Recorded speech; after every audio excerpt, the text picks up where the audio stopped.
말씀드리는 창조 질서와 인간의 생명에 대한 주제로 말씀을 드리겠습니다. 오신 분들 좋은 박수로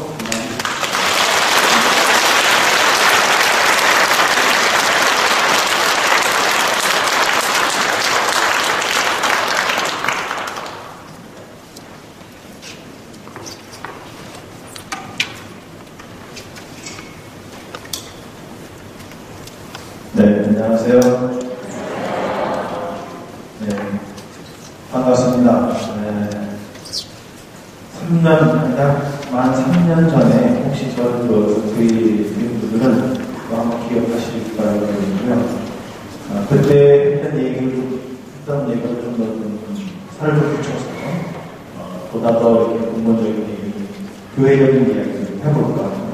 그래서 방금 소개해 주신 것처럼 창조질서에 대한 책임과 또 그리스도인에 대한 의무와 이런 사항들이 어떻게 이루어지고 있는가라는 것을 한번 보여드리도록 합니다. 먼저 그러면 우리에게 가장 좋은 기도를 가르쳐 주셨던 주님의 기도로 시작하겠습니다. 따라서 성부와 성자와 성령의 기도로 함께합니다. 하늘에 계신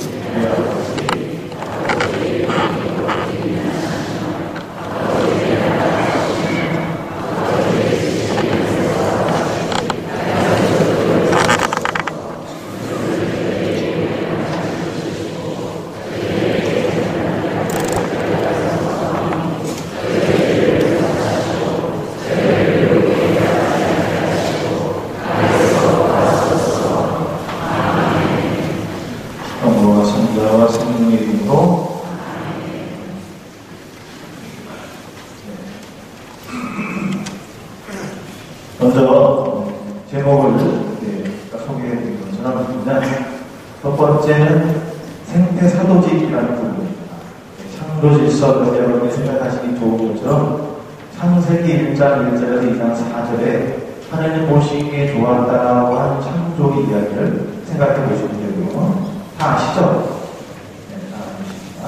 그리고 생태사도직이란 그럼 과연 하나님께서 우리에게 그리스도인, 즉 하나님을 따르는 사람으로서 세상에서 어떻게 살아가야 하는가라는 부분, 특히 생태라고 하면 그냥 요즘 여러분 많이 회자되는 이야기 중에 에코라는 거 있잖아요.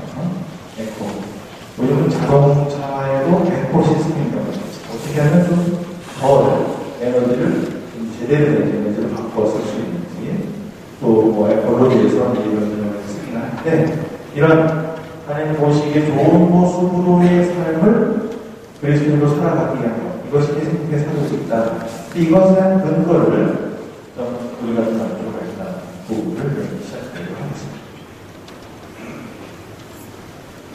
한번 쪽에서 보이시나 보시는데, 우리는 환경 문제가 우리 시간인데 어떤 의미가 있는지 다시 한번 성찰해 보고자 합니다.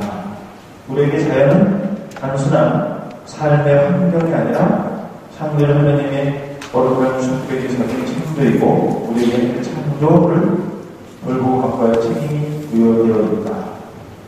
이것은 과학적 결론이 아니라 바로 우리가 사도로부터 이어받은 그리스도의 신앙의 결론이며 거부할 수 없는 기들교입니다.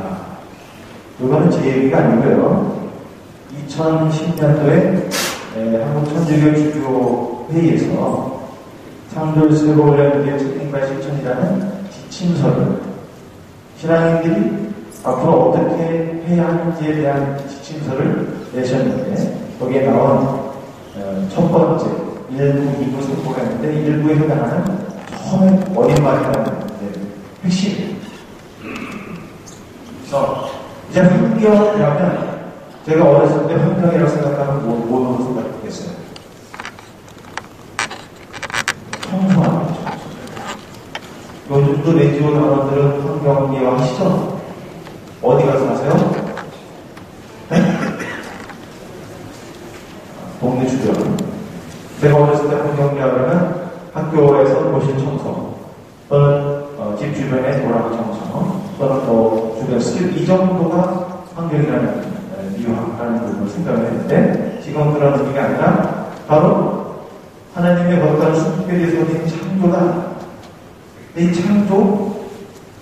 창조라는 말은 하느님이 세상을 창조하셨다는 말의 쓰임인데, 이제 순결의 선생님 창조고 그 창조를 우리가 돌보고 바꿔야 할 책임이 있다는 걸 다시 분명히 얘기한다. 근데 이것이 그냥 것도 아니고 신앙의 결론이다. 그 신앙의 결론에 대한 부분을 한번 보도록 하겠습니다. 가톨릭 교회가 가르치는 믿을 길과 지킬 교리라는 게 있잖아요. 그죠?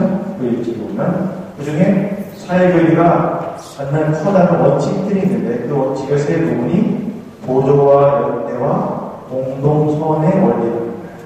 근데 이것에 근거해서 교회가 실질적으로 세상에서 어떻게 그리스도인으로 그리스도의 복음으로 삶의 가치로 살아가야 하는지를 설명해 있어요.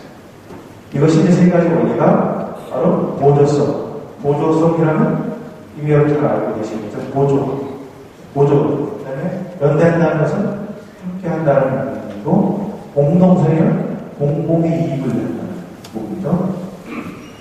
이것을 좀 더 정확하게 아시려고 하시려면, 사회교리에 대한 가르침을 한번 보시면 되겠습니다. 그래서 교회는 이런, 현재 우리가 살고 있는 이런 시대적 상황에 하느님 나라를 구현함에 있어서 복음에 비추어 판단하고 그 내용을 전달할 의무가 있다. 요거는 뭐냐면 사목헌장, 제2차 바티칸 공의에서 얘기하고 있는 사목헌장의 핵심 내용이 하나입니다. 이것을 통해서 교황들도 이것을 근거해서 모든 문헌들을 조명하고 이야기하고 있습니다. 그래서 각각의 연관이 다르지만 이런 가치의 정신과 의미로 1990년도에 교황 요한 바울 2세가 창조주 하나님과 함께하는 평화, 모든 피조물과 함께하는 평화라는 평화의 날, 90년도 평화의 날 가방을 펴고요. 이제 조금 있으면 2012년도 가고 2013년도 1월 1일을 맞이하면 역시 베네딕토 16세 교황이 평화의 날, 1월 1일 평화의 가방을 발표하십니다.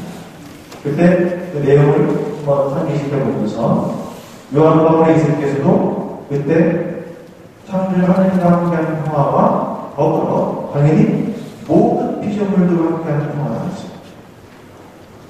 여기서 잠깐 길을 좀 딴 데로 가보도록 하겠습니다. 제가 질문을 하나 하겠습니다. 여기 보지 마시고 저를 보세요. 하나님께서 창세기 1장 밝혀드렸어요. 세상을 창조하시고 보시니 어땠어요? 좋았어요? 몇 번? 몇 번 좋아하셨어요? 이제 10일이라고 7번이라고 하시고 창조는 6 동안 하셨으니까 5번을 좋았다 라고 하시고 마지막 인간이 죽고 나서 뭐하셨어요? 보시니 참 좋았다. 왜 인간을 창조하고 참 좋았다라고 표현을 했을까라는 것을 한번 여러분 생각해 보십시오. 그러면 창조주 하나님과 함께하는 그 평화와 모든 피조물과 함께하는 평화 안에 보기에 참 좋았던 인간이 어떻게 그 평화 안에 함께하고 있느냐라는 것을 물어보고, 하나님이 보시기에 첫째 날부터 5째 날까지 창조한 피조물만 보기 좋았는가, 아니면 마지막 날에 인간이 창조한 인간만 보기 좋았는가 라고 물어보시면 되게 답은 뻔하잖아요. 다 좋아합니다. 그 중에 참 좋았다는 걸 아까 제목에 얘기한 것처럼 창조에서 보존을 위한 그리스도인, 즉 하나님을 알고 있는 사람들의 책임과 실천이 따라야 하면 그때 좋습니다. 그냥 이것대로 막 살아라, 이것대로 세상을 막 조정하고 원하는 걸 해봐라, 이것이 아니라 세상과 함께 갈 수 있는 것, 인간만이 아니라 세상 모든 피조물들과 함께하는 평화를 얘기합니다. 그럴 때 창세기 1장에서 얘기하는 모신이 참 좋았다는 의미가 인간에게 해당된다는 걸 다시 한번 설명하고 있습니다. 근데 오늘날 보면 그렇게 인간의 삶의 모습을 보면 우리는 엄청나게 많은 위기를 겪고 있는데 도덕적 위기 또는 그뿐만 아니라 인간들이 자기 자신의 생활 양식을 성찰하지 않으면 생태적 또는 위기적 모든 것을 찾을 수 없다는 걸 강조하고 있습니다. 그런데 우리가 지금 느끼고 있는 것처럼 여기 있는 제가 내용 다 같지는 않았지만 요즘 가장 문제시되고 있는 게 뭐예요? 기후변화. 그죠? 제주도에서 균이 난다. 맞죠? 남해에서도 균이 난다. 틀리죠? 남해에서도 균이 납니다. 네. 남해에서도 이제는 하우스에서 망고도 깔 수 있어요. 사막 지역의 열대 지방에서 나왔던 무화과 이런 거는 다 이제 먹을 수 있고요. 또 우리가 생각하지 못했던 과일이 사과는 저 아래 지역의 대구나 있는 것이 아니라 강원도 남부나 또 춘천 이쪽에서도 사과를 우리는 따먹을 수 있게 됐습니다. 그렇게 기후 변화가 생깁니다. 예전의 모습이 아니라. 다시 말하면 오늘 저녁 술 한잔 하신 분들 술 한잔 하시고 내일 아침에 회장을 보고 좋겠습니다. 두꺼국이 좋지 않죠. 두꺼국이나 황태국 끓여주면 나도 좋지. 근데 불행히도 예전에 그렇게 많이 잡혔던 동해안의 명태는 이제 한 마리 잡을 수 없다고 합니다. 이것이 어떤 이유에서일까? 이런 것을 증명해내는 것이 과학적 근거가 있는데 이제는 기후변화가 이렇게 생겼다. 이따가 잠깐 나오겠지만 이런 여러 가지 현상들, 도덕적 모습, 또 나의 이익과 생활습관의 변화되는 것, 또 기후변화, 우리 생활 양식 문제. 1960년대 이후 70년, 80년까지 우리나라는 그렇게 썩 잘 사는 나라는 아니었잖아요. 그죠? 90년대 들어서부터 세상이 부러워할 만큼 비약적인 발전들을 가지고 있습니다.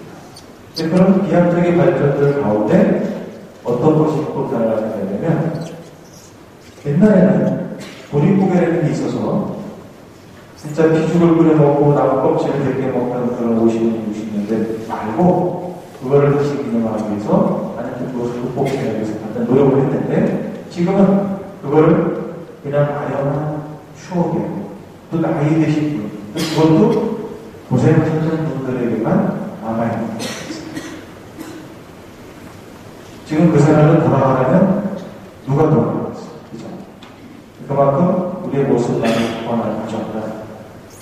그리고 또 지난 100년간 지금 평년 온도가 이게 2008년도 기준입니다. 0.6도가 상승했는데 한반도 주변만 1.5도가 상승했어요. 다시 말하면 엄청난 에너지와 소비를 우리 작은 땅덩어리 안에서 행하고 있다는 것을 보여주는 장면이 되겠습니다. 이건 사진입니다. 1970년대 말까지만 해도 그렇게 북극에 빙하가 있었는데 25년 동안 매년 1%씩 감소해서 25%까지 감소했습니다. 지금은 북극을 지나간 배가 지나다닐 수 있다고 해요. 이런 원인이 되고 또 사막화 또 한국에서만 그런 기후변화들이 생기는 것이 아니고 많이 쓴 곳에서 더 많이 생겨요. 그런데도 더 안타까운 거는 우리가 쓴 곳에서만 그런 결과가 나오는 게 아닌데 그렇죠. 내가 많이 썼으면 많이 쓴 이 지역에서만 변화가 생기는데 오히려 전혀 관계가 없는 지역에서 그런 영향을 받게 된다. 결국 이런 것을 극복하거나 또는 제대로 알아가려면 우리가 새로운 가치관의 전환, 즉 그런 변화가